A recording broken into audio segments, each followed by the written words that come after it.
Welcome. This is Radio Pras.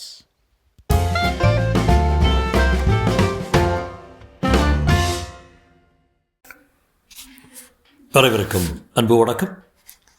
சுஜாதாவின் சிறு சிறு கதைகள். இன்னையோட கதை கடலும் கரையும். கடலும் கரையும். ஜேம்ஸ் தர்பர் என் பிரியமான அமெரிக்க எழுத்தாளர்களில் ஒருவர். அவருடைய புதிய நீதி கதைகள் அனைத்துமே சிசி கதைகள் தான். யூனிகார்ன் இன் த கார்டன் உலக புகழ் பெற்றது. நான் குமுதத்தில் ஆசிரியராக இருந்தபோது அதையும் the secret life of Walter மிட்டியையும் மொழிபெயர்த்து வெளியிட்டிருக்கிறேன். ஞாபகம் இருக்கலாம். இந்த வாரம் தர்பரின் கடலும் கரையும் என்னும் மற்றொரு பிரசித்தமான புதிய நீதி கதையை தருகிறேன்.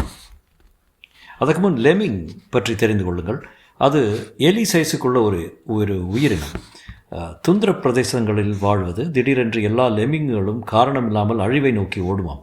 உலகில் லெம்மிங்குகளின் தொகை எவ்வளவு என்று கணக்கிட்டு கொண்டிருக்கிறார்கள். இப்போது கதை. அந்த வெளியேற்றத்தை ஒரு ஒற்றை லெம்மிங் படபடப்புடன் ஆரம்பித்தது. பத்திக்கிச்சு நெருப்பு என்று கத்திக்கொண்டே கடலை நோக்கி ஓடியது. என்ன காரணமோ தெரியவில்லை. மரங்களுக்கிடையே சூரியனை பார்த்திருக்கலாம், ஏதாவது கெட்ட கனா கண்டிருக்கலாம், அல்லது பாறை மேல் மண்டை மோதி நட்சத்திரங்கள் தெரிந்திருக்கலாம். ஏதோ ஒரு காரணம் தலை தெறிக்க ஓடியது. அதை பார்த்து சக லெம்மிங்குகளும் என்ன ஏது என்று விசாரிக்காமல் ஓடத் துவங்கின. ஒரு அம்மா லெம்மிங், அதன் குட்டி, வீடு திரும்பிக் கொண்டிருந்த இரவு பாதுகாவல் லெம்மிங், ராத்திரி பார்ட்டிக்கு போய் லேட்டாக திரும்பிய லெம்மிங், தூக்கமில்லாமல் எழுந்த லெம்மிங், இப்படி ஒவ்வொன்றாக உலகம் முடியப் போகிறது என்று கூக்குரலிட்ட லெம்மிங்கின் பின் ஓட எண்ணிக்கை நூற்றுக்கணக்கில், ஆயிரக்கணக்கில் அதிகரிக்க அவை ஓடுவதன் காரணங்களும் அதிகரித்தன. சாத்தான் சிவப்பு ரதத்தில் வந்துவிட்டான் என்றது ஒரு லெம்மிங் தாத்தா. சூரியன்தான் கொள்ளி, உலகம் தீப்பிடித்து விட்டது. தையல் வேட்டை என்றது ஒரு பெண் லெம்மிங். என்னது? புதையல் வேட்டை.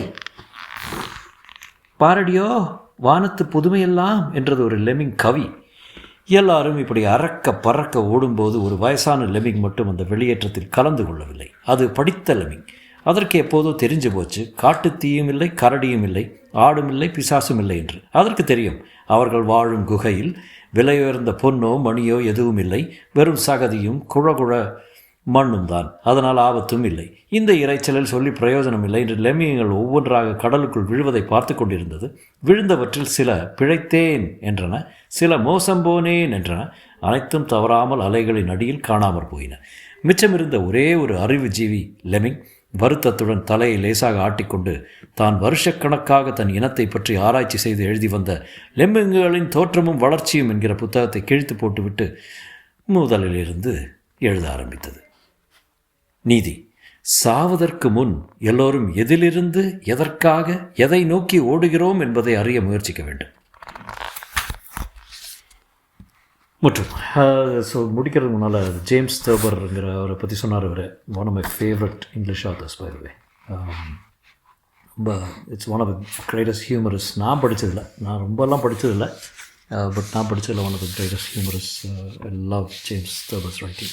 எனிவே, மற்றும் நாளை சந்திப்போம்.